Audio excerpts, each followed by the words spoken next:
Fulton Sheen once said, "Jealousy is the tribute mediocrity pays to genius." While I don't know about genius, today we'll tell you what the Predators should be jealous of in a very competitive Central Division.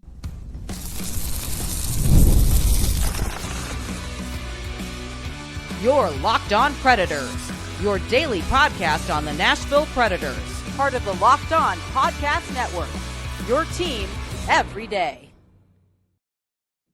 Welcome to the Locked On Predators podcast. Thanks for making us your first listen of the day. We are a part of the Locked On Podcast Network, your team every day. Want to kick off today's episode giving a hearty shout out to our Locked On Predators insider community and to our everydayers who tune in to talk Nashville Predators hockey with us. I'm Ann Kimmel. I am a writer and co-host with Penalty Box Radio, and friends, I have a partner in crime. You do. I'm Emma Lingan, and I'm an NHL reporter and host with the Hockey News. Emma and I kicked off a very interesting discussion on Monday, and we're going to continue it today as we talk about one thing from each Central Division team that we really wish the Nashville Predators had. Now, while this may seem pure petty, we are also going to discuss how close Nashville is to having some of these key pieces, and we're going to talk about the success that the Stars, Avalanche, and Mammoth may have coming their way this season. Before we dive into all of that, do want to let you know today's episode's brought to you by Monarch Money. Take control of your finances with Monarch Money. Use code LOCKEDONNHL at monarchmoney.com for 50% off your first year. All right, Emma, we kicked this off Monday talking about the things that we covet from other Central Division teams. And even though we aren't all the way through the Central Division, I feel like there sure is a lot. You know, like last year left us wanting and not 100% sure what we're going to get from the Nashville Predators. If you missed Monday's episode, you need to go back and listen to that. We talked about the Jets, the Blues, the Wild, and the Blackhawks. Today, we're going to talk about three of the best and most intriguing teams in the Central Division. There's a lot to be jealous of here, Emma. And we're going to kick it off with the Dallas Stars. Now, I will tell you this. My husband would say the thing we should most covet by the Stars is their alternate jersey. He loves their blackout alternate jersey for some reason. I know. It's very firefighter to me.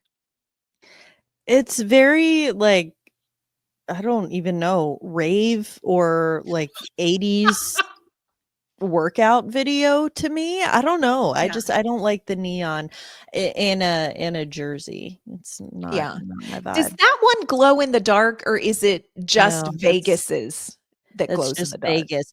But the Dallas one is a shade of neon green that you would think would glow in the dark because it's that obnoxious. So No, that's my husband has such strong feelings about alternate jerseys and how he feels like Nashville just isn't quite there. But I'm like, that's the one. That's the one that you. Now, that's two separate arguments. I think Nashville, Nashville could improve in that department, but let's not use the Dallas Stars as the example of how they can improve. Yeah. Talking about things that my husband and I disagree on, I'm just going to jump right in there. And if you're a longtime listener, you know that one of the things my husband and I have fought over more than anything else in our marriage is Matt Duchene. And friends, when it comes to the Dallas Stars, the thing that I covet the most is having a player who isn't expected to be the guy, but who is a guy who steps up consistently. And for me, the perfect example of that is Matt Duchene. When you have a roster like the Dallas Stars have, he is not the first name that jumps out at you as the superstar that carries the league. They also have a lot of great young players coming up, talking about Jason Robertson, love Wyatt Johnston, Maverick Bourque. I really am excited about. But they have this guy in Matt Duchene who doesn't have to be the guy, but who is a veteran who gets it done. He is not the guy, but he is a really important guy. He's like your second wave that gets it done consistently. And ladies and gentlemen, Nashville does not have that guy. And we're paying Matt Duchene to be that somewhere else, which is a podcast for another day. That's the kicker. That's where it's like, okay, so what? Oh, wait. Yeah, we forgot to add. We're still paying him to be that guy somewhere else. And we're paying him even more this year. Preds fans, buckle up. It's a chunk. 6.5, I think, this year. So that's fun.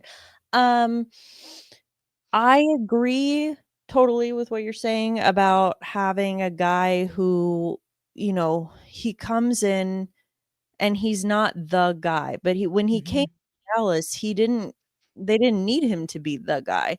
And I think that Matt Duchene thrives in that kind of role. Now, he's kind of got the personality where, again, I liken him to, not saying that he and Jonathan Marchessault have the same personality, but I'm saying that in this sense, they are similar in that they may be the loudest guys in the room, and if there is a leadership void in any way, or like a culture void in any way, that loud voice might become the voice in the room, and that's maybe not the voice that you want to be the guy, the prevailing voice in the room. And that's what I think happened a little bit with the leadership paralysis we talked about in Nashville with Marchessault. That you bring Marchessault in, you don't necessarily want him to be the guy, but his was the voice that was louder than everyone else's. Yeah. And he kind of became the guy. And so, again, I think Nashville with, it's just a very different situation than what Duchene walked into in Dallas.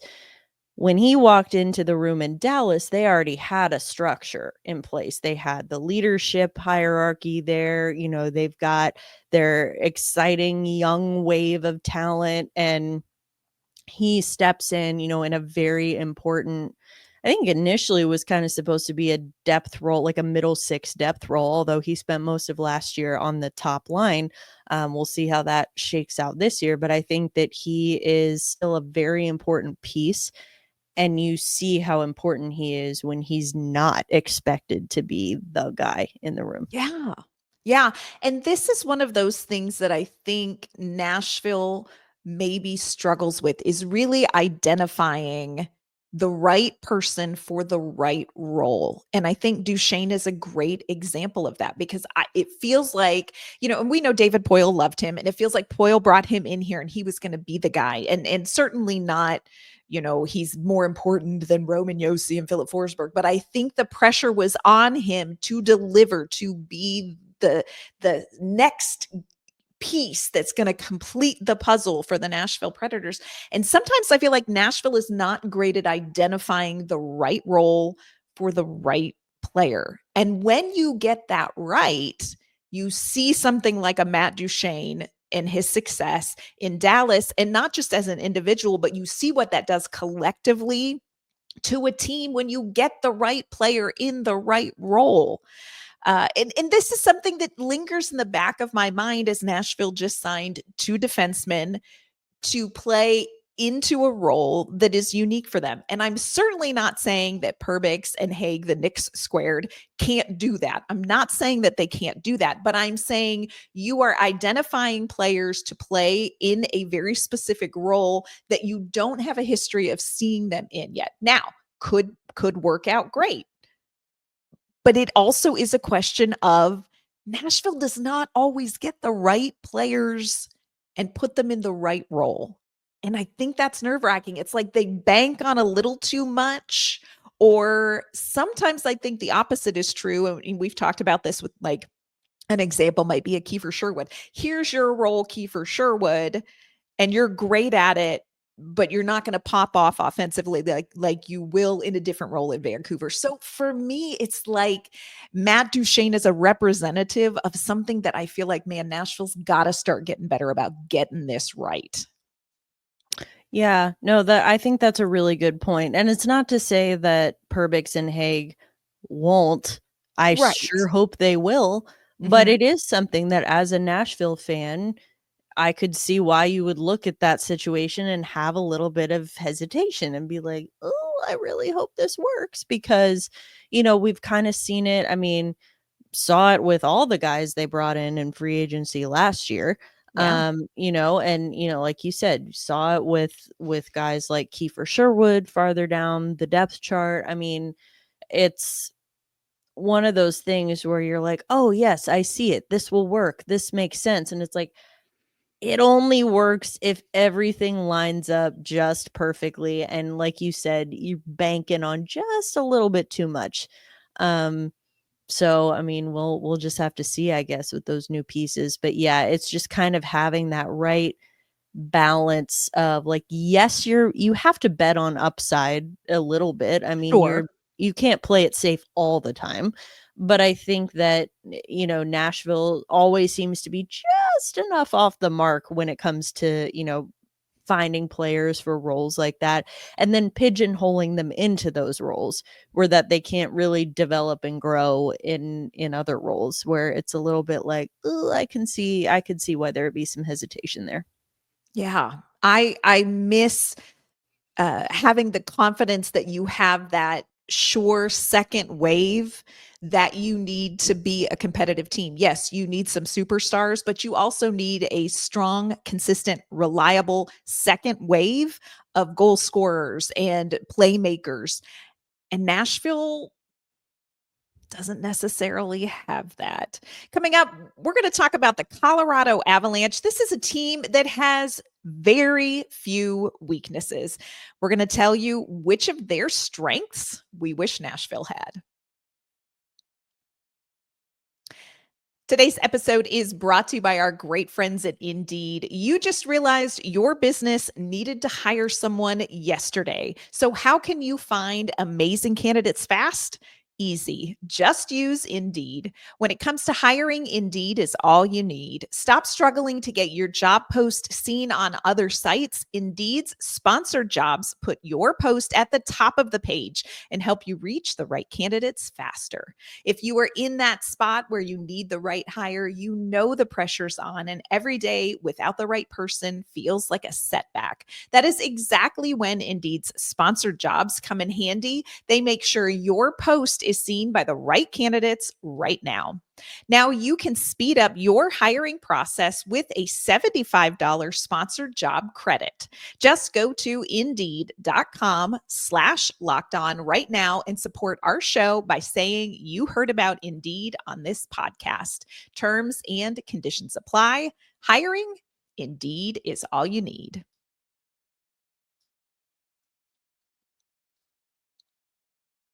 All right, Emma, here's a team that just it has so few weaknesses. We're going to be talking about the Colorado Avalanche.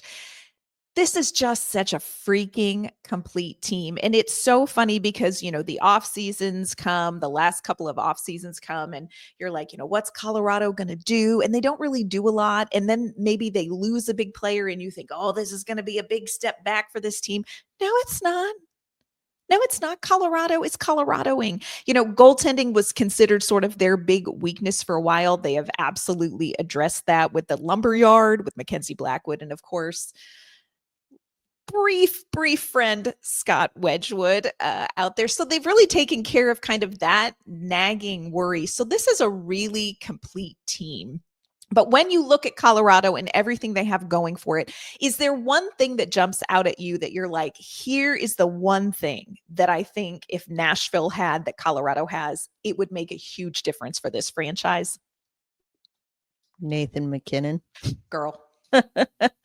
I mean, Yeah.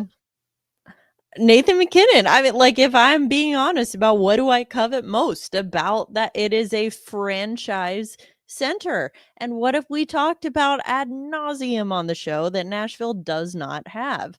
And look, I understand that not every team gets a Nathan MacKinnon. That's why he's Nathan MacKinnon. But I think that having that sort of generational superstar that once again has seemed to elude Nashville for all these years, it's one of those, like, having a guy essentially it's just having a player on your roster, on your team, who is the great equalizer.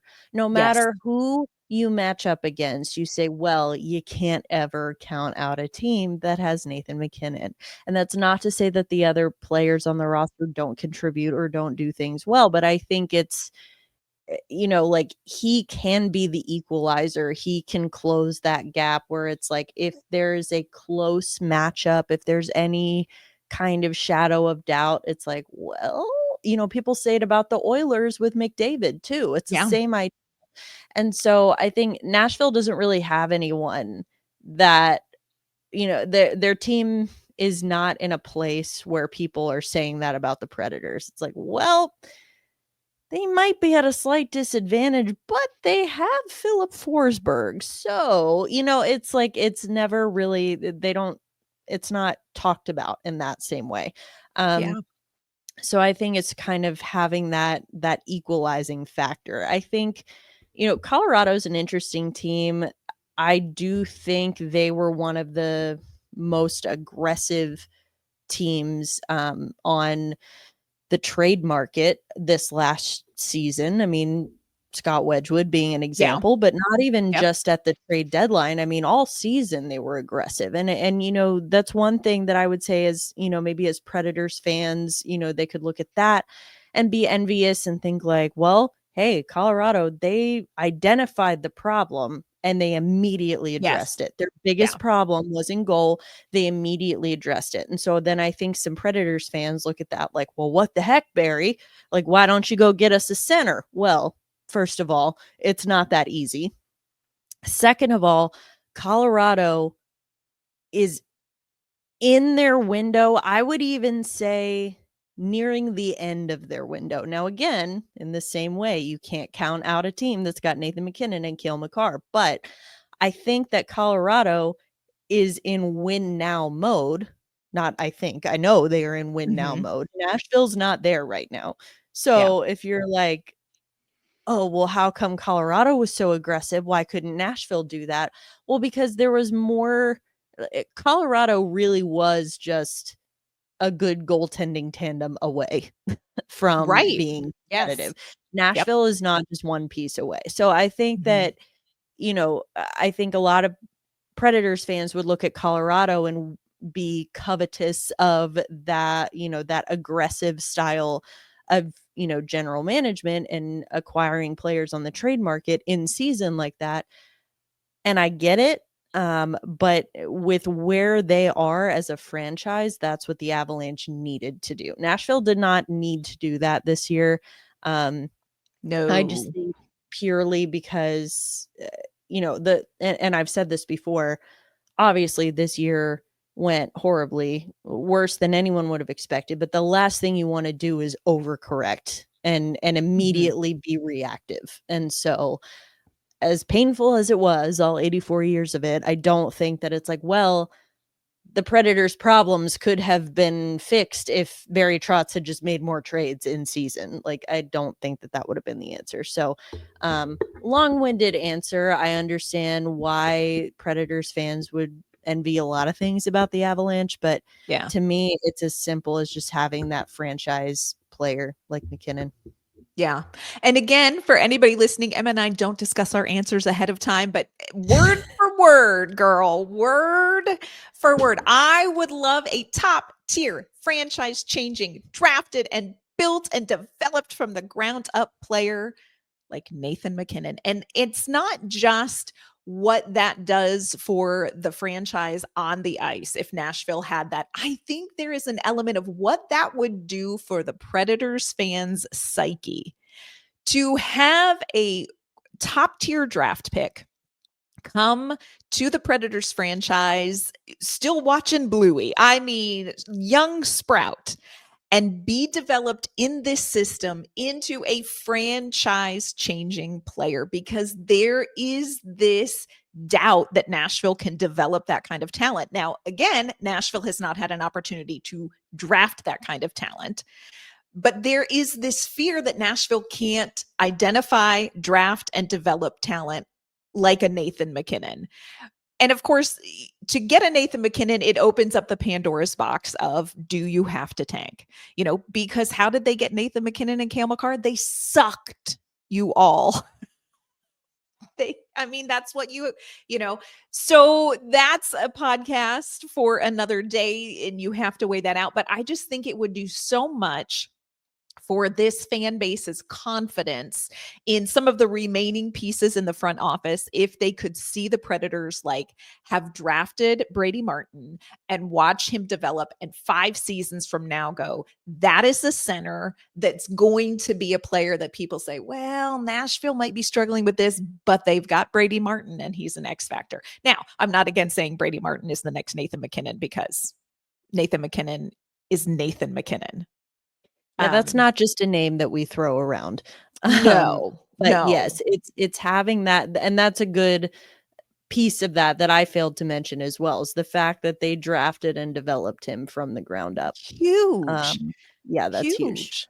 Yeah, Nashville needs to be able to do that consistently with players, whether it is, a 5th overall pick or a 2nd round pick. You've got to show that you are drafting and developing players that are going to be impactful at the NHL level. And, you look at a Nathan MacKinnon and you think, man, Colorado drafted him before he could shave, and look at him now. I think that would do wonders for the Nashville Predators. Coming up, there is one team in the Central Division that has us not only feeling jealous, but also perhaps a little paranoid, and that would be the Utah Mammoth. We're going to tell you what we would take in a heartbeat from Utah that we think would make Nashville better instantly. Today's episode is brought to you by Monarch Money. Most people can't name all of their financial accounts or even what they are worth, whether it's 401ks, properties, or investments. And when you don't have the full picture, you can end up leaving money on the table. That's why there is Monarch Money. It is an all-in-one personal finance tool that brings your entire financial life together in one clean, easy-to-use interface on your laptop or your phone. Monarch does all of the heavy lifting for you. You can link all of your accounts in minutes and then see clear data visuals, get smart categorization of your spending, and finally feel in control of your money without ever touching a spreadsheet. When you link all of your accounts to Monarch, you can immediately spot areas of extra spending, things like unused and long forgotten subscription services. Canceling those alone can start you on your way to saving money every month. Don't let financial opportunity slip through the cracks. Use code LOCKEDONNHL at monarchmoney.com in your browser for half off your first year. That's 50% off your first year at monarchmoney.com with code LOCKEDONNHL. All right, Emma, one of the most interesting teams going into next season is, of course, in the Central Division, because why not? And that is the Utah Mammoth, formerly known as the Utah Hockey Club. When you look at Utah, first of all, this is just an intriguing team at a very interesting point for their franchise. Is there something that you look at that you're like, man, I sure wish the Nashville Predators had this from Utah, because it would make a difference for the Preds franchise? I look at Utah, and I think the thing that is most striking to me is the blend. They seem to have the ideal blend of veteran reinforcements and youth. And I think that the way that their roster is constructed is such that the veterans are there to support the youth. All of the guys who are in the key roles, you can tell, these are the guys who are expected to, they're not carry the team, but the guys who are expected to play big roles with this team are the young players. And there is no veteran standing in the way of that. They don't have, a veteran who's blocking a young player from, playing that big role, but they have those veterans there to help bolster the young players if they were to falter in that role. It just kind of seems like the way that they've constructed their roster through drafting, developing, but then like the contracts that they've added as well through free agency and trades and whatnot, it seems like they have really it's just their overall roster construction, I think, is really what jumps out to me. Yeah, I'm the same, in the same ballpark as you. For me, it's that reliability and quality up and down the lineup. And like you said, it comes from a mix of veteran and young players. They're just reliable. And this is a team that I would not say you look at Utah and be like, man, their Nathan MacKinnon is fill in the blank. But they have good, reliable players who are consistent, and it is up and down the lineup for the Utah Mammoth. And I think that is something to be really jealous of. And I love what you're saying about how they are mixing the veterans and the youth, because I don't know that Nashville has that nailed down.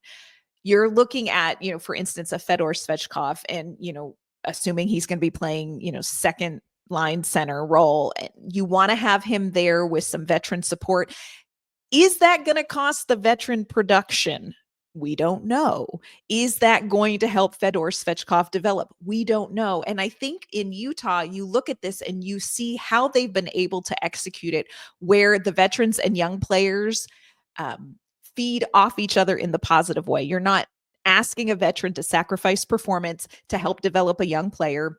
And you're not asking a young player, like you said, to wait for your turn because we've got these veterans that need to go. They've just lined up the cosmic stars of their lineup in such a way where everybody is benefiting. And I think, man, you look at Nashville, and Nashville's got to get that right this year. And it's going to be tricky.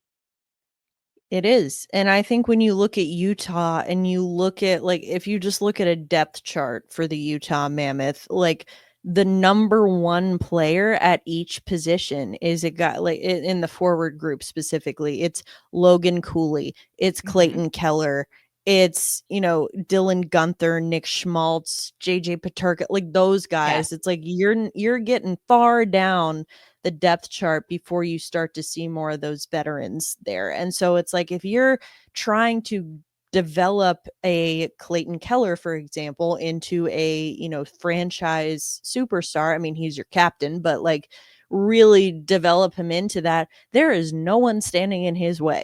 And so that's very much like, and again, we talked about earlier with Nashville, maybe pigeonholing guys into the wrong roles. You also have to give them room to grow into those roles sometimes. And I think that that's something that Utah has done very well. Then, when you look at the defense, they get a little bit older on defense. I mean, you've got Sergachev, who do they have? John Marino, Ian Cole, Olimata. They got Nate Schmidt. I mean, some older veterans on defense, but I think overall you're not doing your young players any disservice by, blocking a path for them to play in that elevated role. Yep.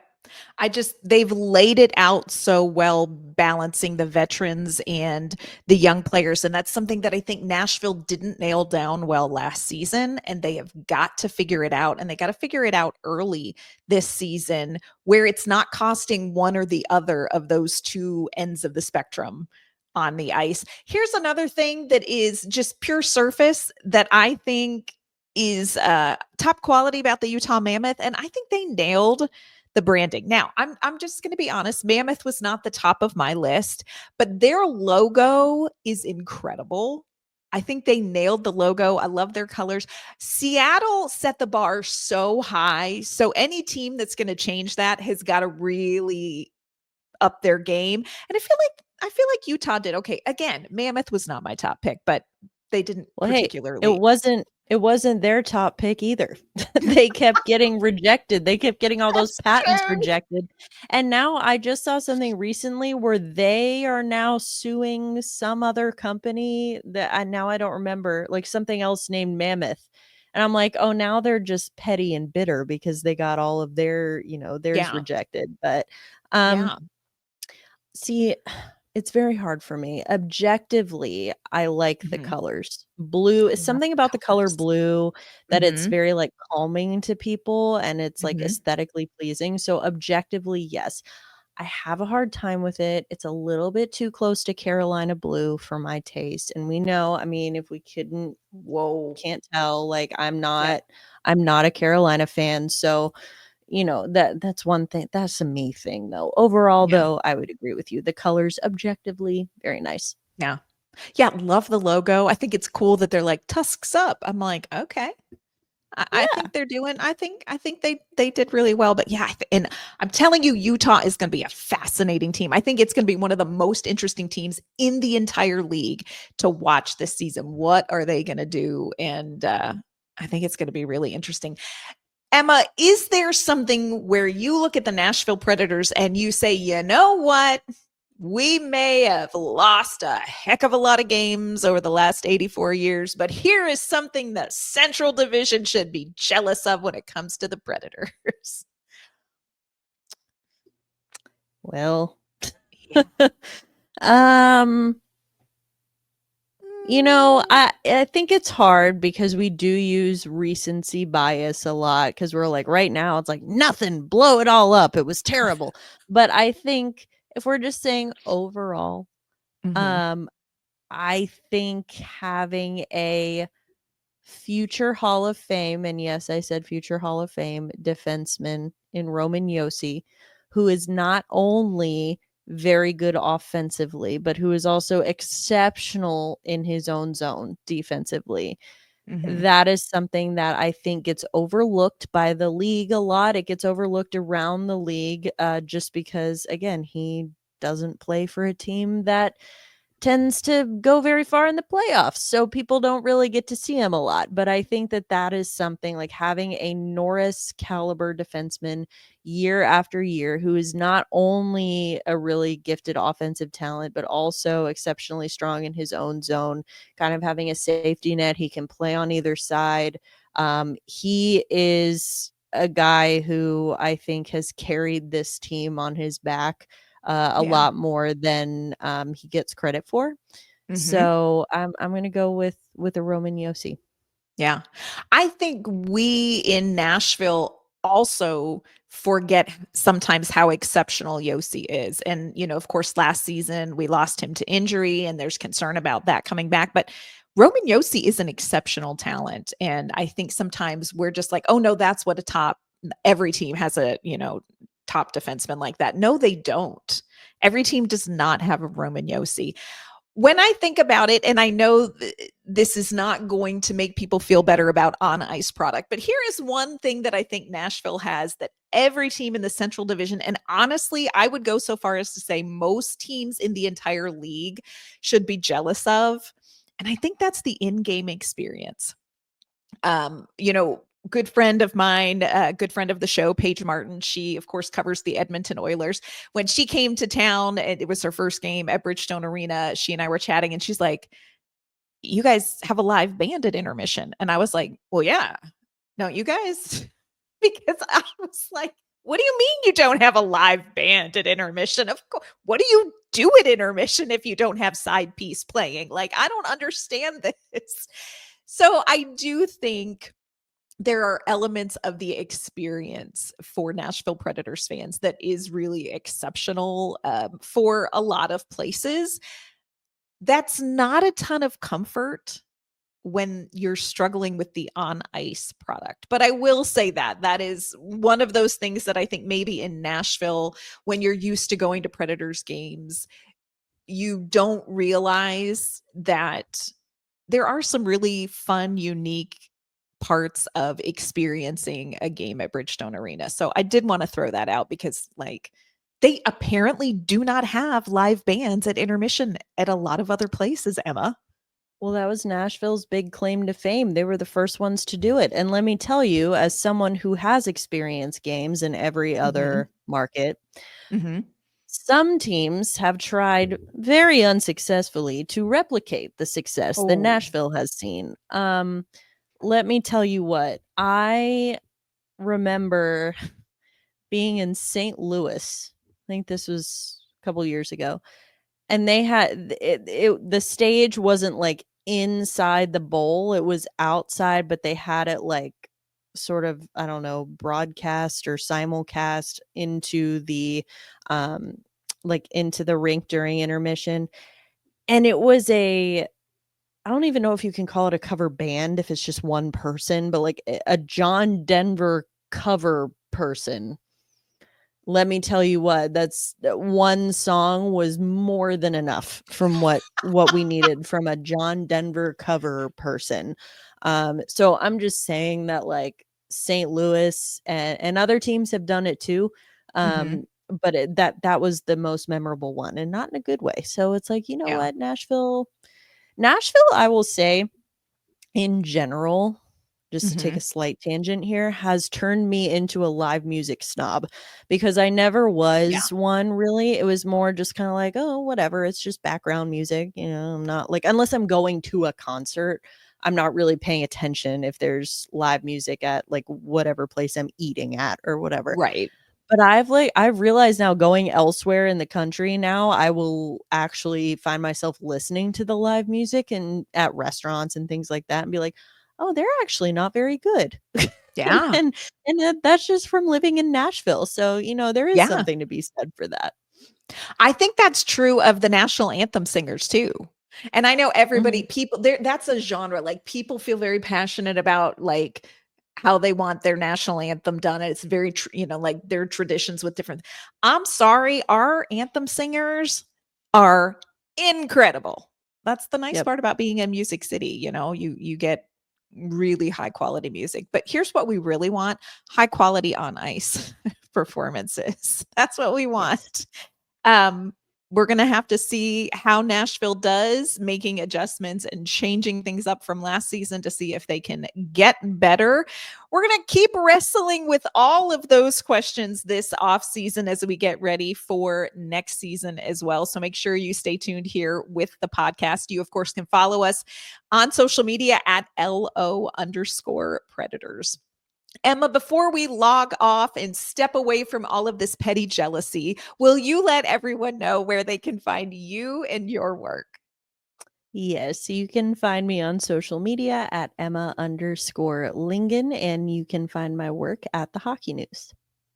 You can find me on social media at @AnnK_Mama on Ice. You can find my work with Penalty Box Radio as well. Friends, that's going to do it for today's episode of the Locked On Predators podcast. Thanks again for making us your first listen of the day.